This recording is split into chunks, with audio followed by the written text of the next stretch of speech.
Oke, kali ini saya akan memberikan tutorial bagaimana agar air dan listrik di rumah Anda hemat, terutama bagi Anda yang menggunakan toren.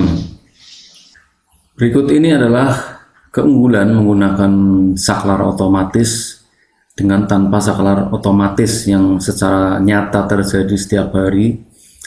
Jika menggunakan saklar otomatis tentu hemat air karena penggunaan air pada saat dia penuh bisa terkontrol karena ada pelampungnya, bisa terdeteksi kapan air penuh, kapan saklar mati. Kemudian hemat listrik karena listrik dipakai secara tepat guna, tidak ada listrik yang mubah, tidak ada air yang luber. Penggunaan air listrik yang tepat pemakaian jelas akan menghemat listrik dan air. Listrik jelas tidak terbuang percuma, apalagi airnya. Kemudian jika tanpa saklar otomatis maka sudah pasti boros air karena tidak tahu kapan air penuh, cenderung luber. Buka tutup saklar listrik secara manual dalam waktu singkat menyebabkan industri listrik yang memboroskan daya listrik. Jadi saklar yang dibuka tutup pada perangkat-perangkat rumah tangga yang induktif seperti pompa air, kulkas, lemari es, dan lain sebagainya, itu buka tutup saklar yang terlalu sering dalam tempo cepat jelas memboroskan listrik. Tidak tepat pemakaian karena tidak ada relay, tidak tahu kapan air luber, kapan sudah cukup. Saklar harus dipencet secara manual bolak-balik. Ini yang memboroskan. Jadi kalau mau listrik dan air hemat, pertama menggunakan saklar otomatis, yang kedua pada saat masuk ke beban perangkat nanti bisa diberi yang namanya penghemat listrik. Penghemat listrik bukan berarti terus listrik hemat sekali, tapi mengurangi kejutan listrik pada saat perangkat itu pertama kali dipakai. Perangkat elektronik pertama kali dipakai sebelum kena tegangan itu biasanya menyedot listrik sangat banyak sebelum dia stabil. Nah, alat ini, rangkaian ini nanti bisa menghemat listrik. Yang paling penting di sini adalah pemasangan relay otomatis atau saklar otomatis untuk toren. Kemudian di bagian ini sudah kelihatan sekali bagannya. Di sini adalah tanpa saklar otomatis biar kelihatan jelas. Yang paling fokus inti dilihat di sini adalah kabel listriknya di sini. Yang akan dipecah menggunakan relay adalah kabel listrik yang masuk ke sanyo atau pompa air biar nanti bisa direlay secara otomatis. Kemudian ini saklar otomatis yang sudah dipasang di sanyo atau toren. Aliran listriknya seperti ini sehingga mudah dipahami, kelihatan jelas. Kemudian skema di bawah ini hanya untuk Anda yang memang benar cukup paham elektronik, mantap dan tidak ragu. Kalau ragu jangan merangkai rangkaian seperti ini karena ini tegangan tinggi. Kalau misalkan Anda mampu merakit rangkaian ini, sudah tornya pakai relay otomatis, pakai penghemat listrik, itu jamin pasti listrik lebih hemat dari biasanya, akan turun konsumsi KWH-nya setiap bulan terutama.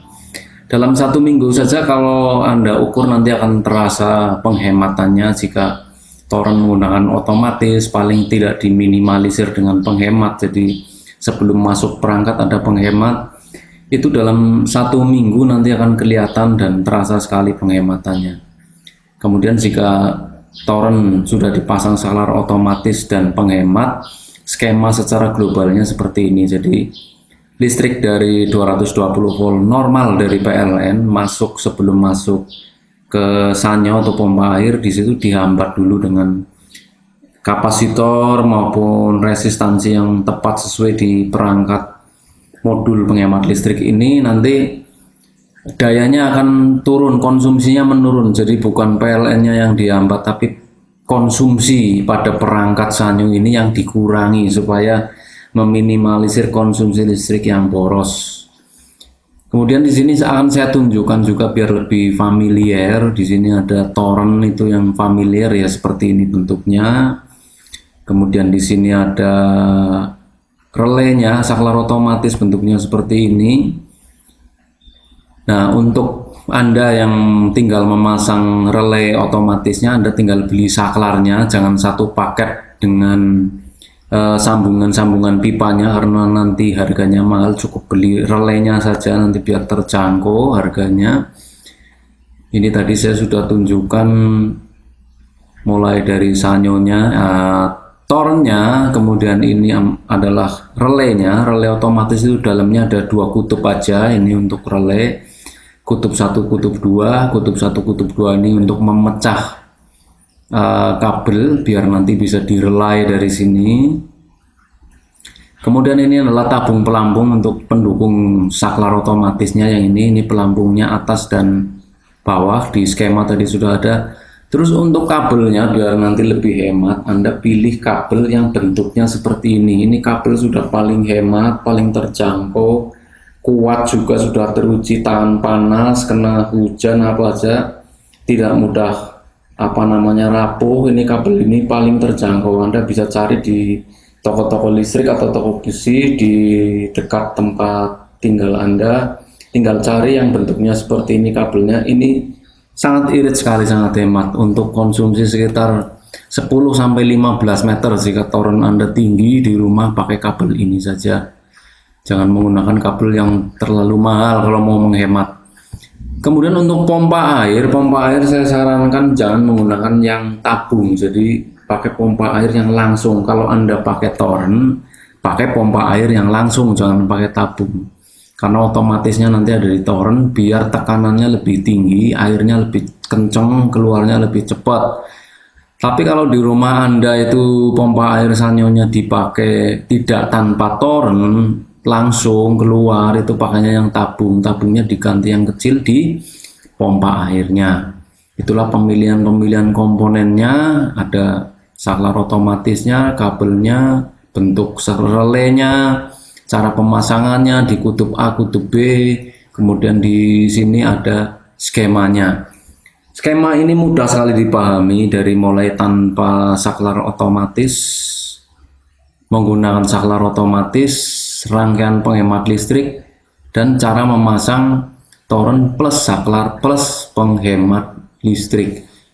Jadi dengan cara seperti ini memang sudah teruji, sudah bisa dicek hasilnya. Memang daripada gel tanpa menggunakan otomatis relay tanpa penghemat, itu listrik akan sangat boros sekali. Itu nanti terasanya setiap bulan. Kalau misalkan Anda pakai yang token, itu biasanya listrik per minggu nanti kelihatan konsumsi KWH-nya itu kelihatan cukup besar.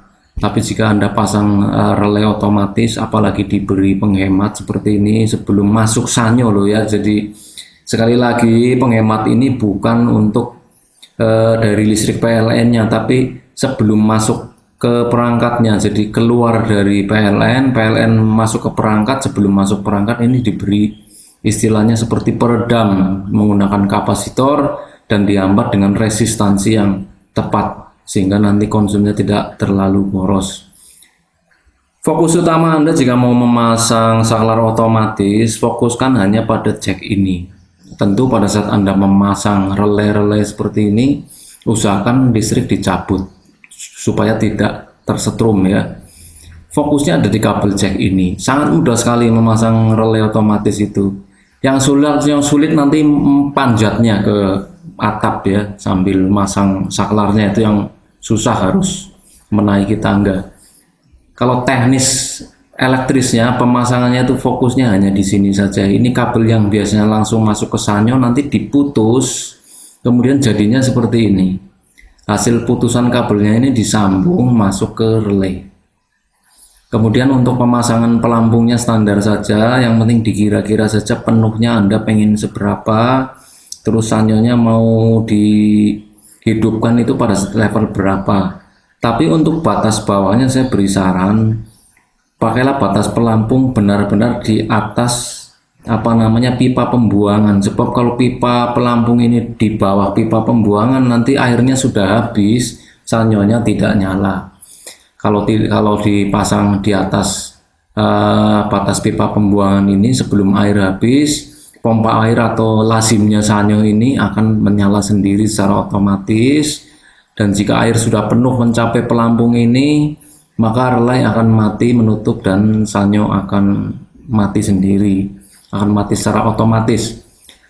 Nah, otomatis dengan langkah yang pertama ini saja jelas air dan listrik sangat hemat.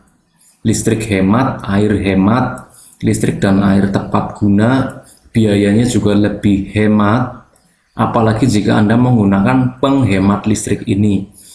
Tapi untuk skema penghemat dan pemasangan penghemat ini khusus untuk Anda yang benar-benar sudah paham rangkaian elektronik. Sebab ini tidak untuk coba-coba karena ini dilewati tegangan tinggi, jadi harus sangat presisi pemasangannya. Kalau misalkan ragu-ragu karena ada efek dan lain sebagainya, ini tidak usah dipasang pun tidak masalah karena ini hanya mengurangi efisiensi listrik beberapa persen saja. Yang paling penting di sini saklar otomatisnya. Kalau mau dipasang ini lebih bagus lagi. Jadi lebih hemat baik listrik dan airnya. Sebelum lanjutnya, terima kasih atas atensi dan perhatiannya. Jika mungkin ada yang ingin ditanyakan, konfirmasikan, bisa langsung di kolom komentar di bawah ini. Jangan lupa untuk subscribe. Nanti bisa dapat info update terbaru seputar tutorial apa saja baik yang mekanis maupun elektris. Sebelum lanjutnya, terima kasih atas atensi dan perhatian Anda.